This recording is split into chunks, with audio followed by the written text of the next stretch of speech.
Welcome back to Heartbook Radio, where we dissect romance novels with the precision of a surgeon, or, in my case, with the blunt force trauma of a wedding cake that's been sitting out in the sun for 3 days. Oh, cake. Is it buttercream? I love buttercream, but only if it's real buttercream, not that shortening-based abomination. Speaking of abominations, did you see the flower arrangements at a recent wedding? Lavender and chartreuse. Yes, I saw them. I planned them. And for the record, the bride specifically requested a touch of unexpected whimsy, which apparently translates to visual assault, much like this book cover. A shirtless duke? Really? Are we still doing this? But he's a black duke, and she's a she holding a scalpel. This is already more interesting than 90% of the historical romances I've read. Usually, it's just a pale, wilting flower being rescued by a slightly less pale, slightly less wilting person. This is A Tropical Rebel Gets the Duke by Adriana Herrera, and our wilting flower is Aurora Montalban Wright, a pugnacious physician, their words. Not mine running an underground women's clinic in 1880s Paris. Underground women's clinic, including abortions. Oh, this is going to be spicy, both politically and Yes, we know. Apparently, there's a 30-minute sex scene at 1.9 times speed on the audiobook. That's commitment. I once tried to listen to War and Peace at 2 times speed and ended up convinced Napoleon was a hyperactive squirrel. This is less hyperactive squirrel and more highly skilled lover with a penchant for leather gloves. Apparently, I haven't gotten that far. I'm still stuck on the enemies to lovers bickering. Oh, I love a good enemies to lovers. It's like foreplay, but with more insults and less touching. Unless it's accidental touching, which is always electric. According to the reviews, the chemistry between Aurora and Apollo, that's the Duke, by the way, is fiery, combative, and sizzling. One reviewer said they were scandalized in the best way. Scandalized in the best way is my life motto. It's right up there with live, laugh, lobotomize. Just kidding. Mostly. The book also tackles some pretty heavy themes.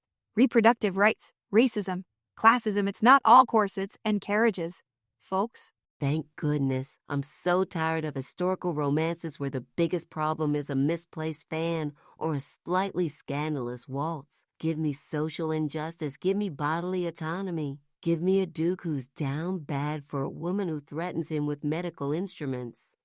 That's surprisingly accurate.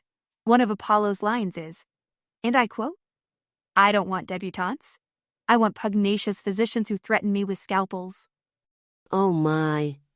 That's specific and hot. I'm starting to understand the appeal of this duke. He's not just a pretty face. He's a pretty face with taste. He's also apparently torn between fitting into aristocratic society and, being with the woman who wants to burn the world down and rebuild it for him. Another direct quote, by the way. That's romantic in a terrifying, apocalyptic sort of way. It's like saying, I love you so much I'd commit arson for you.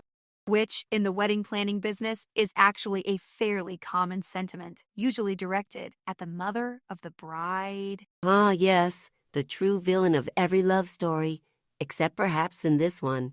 The reviews seem to suggest the actual villain subplot is a bit underwhelming. A minor flaw in an otherwise solid, fantastic book with steam, romance, and 2 people who truly care for one another. That's another quote. I'm starting to feel like I'm just reading other people's opinions. Well, my opinion is that this book sounds amazing. It's got diversity, it's got passion, it's got a woman who's not afraid to fight for what she believes in, and it's got a duke who's apparently very good with his hands. Let's not forget the Las Leonas, Aurora's found family of strong, independent women. It's giving girl power vibes, but with more laudanum and fewer corsets. Probably.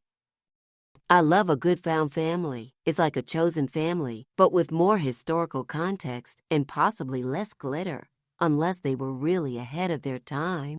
One reviewer called this book a fierce love letter to every woman, especially women of color, which is a beautiful sentiment and a far cry from the usual damsel in distress trope. Absolutely. This is the kind of romance we need in 2025. Strong women, complex characters, social commentary, and of course, a healthy dose of, Yes, we all know. You've made it abundantly clear. One listener even commented, like, who am I to be yawning at face-sitting? Somebody fix me. Oh, that's gold. Pure gold. I'm adding that to my list of things to say when I'm feeling particularly unhinged. Let's just wrap this up. Overall, A Tropical Rebel Gets the Duke sounds like a refreshing, engaging, and surprisingly relevant historical romance. It's not perfect, some reviewers mentioned pacing issues, and a repetitive will they, won't they dynamic, but the strengths far outweigh the weaknesses.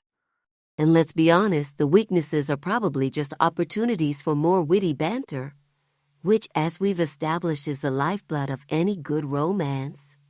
So if you're looking for a steamy, thought-provoking, and empowering read, give this one a try. Just be prepared for some intense moments. And maybe have a fan handy. And some leather gloves, just in case. Of course, because everyone needs leather gloves when reading a romance novel. That's all the time we have for today. Join us next week when we dissect the Viscount's Very Vigorous Valentine. Oh, dear God. Oh, vigorous. I like the sound of that.